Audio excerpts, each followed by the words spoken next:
Sources tell CBS News that senior military officials presented President Trump with options for potential military options in Venezuela. We discussed this on the program last night. This is a moving story, and we're going to keep an eye on it. The meeting took place after at least 20 strikes have been carried out by the U.S. military since September on vessels suspected to be ferrying some manner of drugs toward the United States. At least 80 people have been killed thus far. Eleanor Watson is following all this for us. Ellie, what can you tell us about the options and what within Venezuela itself may be a target the military is at least considering or presenting options for the president about? Well, Major, what we know is that this week the Defense Secretary Pete Hegseth and Chairman of the Joint Chiefs of Staff General Dan Kane have presented, as you said, President Trump with military options, including striking land targets inside Venezuela. That would be a major escalation from what we've seen so far with strikes against alleged drug boats in international waters. The Pentagon already has 7 warships in the Caribbean, and it's expected this weekend the world's largest aircraft carrier, the Gerald R. Ford, and its escort ships will join them. The Ford Carrier Strike Group together has missiles with the range to strike targets on land without flying over Venezuela, which still has air defenses that could pose a threat to U.S. warplanes. Those U.S. strikes could target cartel facilities or military installations in Venezuela. The precise strikes, though, the precise targets will depend on what President Trump is aiming to do here. Is this about weakening drug cartels, or is he determined to overthrow Venezuela's government? Eleanor, as you know, the United Nations has raised questions about the legality of this. This has disturbed our British and French allies to the extent that they're less comfortable than they historically have been in sharing intelligence information over questions about the legality of these actions. I know it's murky and hard to tell, but what do we know, if anything, about the legal justifications the Defense Department or Department of War have put together for the president on this?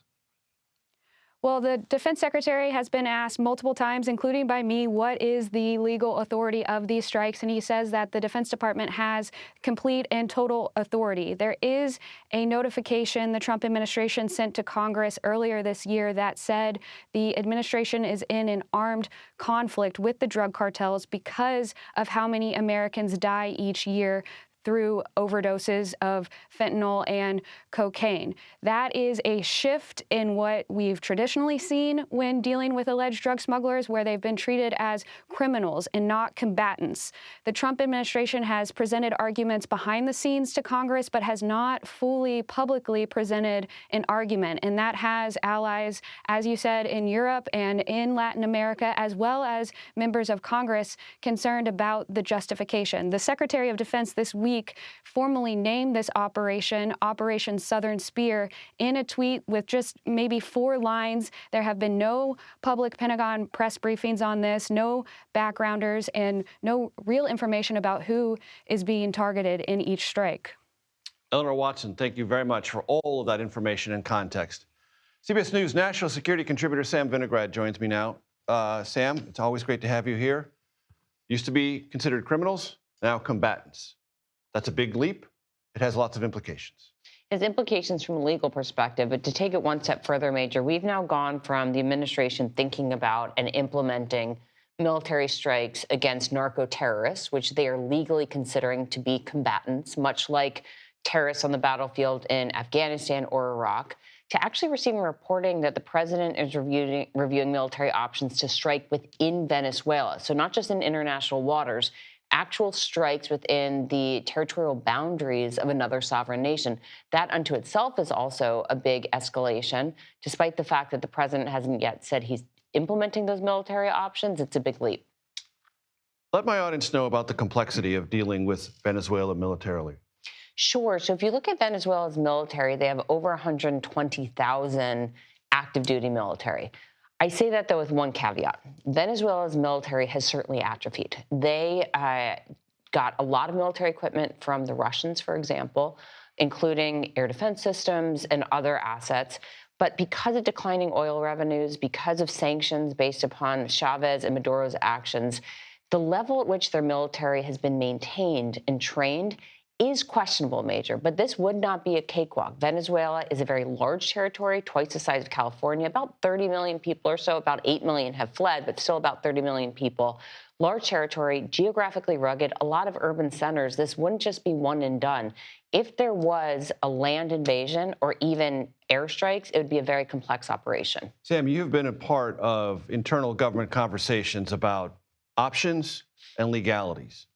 Based on what you've seen from this administration, how rigorous or not rigorous has this legal process been about justifying killing people in international waters because their boats are suspected to carry narcotics? Well, to be clear, it is prudent planning for any president to review all options and then to have counsel honestly and analytically tell the president what is legal and what is not. What I fear, Major, is that the president is identifying a tool and telling his lawyers a way to figure out how to explain it. And how to use it. And how to use it versus having an actual discussion on the legality of a particular matter. And that's concerning. And historically, has it been the case for any United States government to look at a solitary boat several thousand nautical miles from the United States, which these boats have been, as a proximate threat to the security of the country?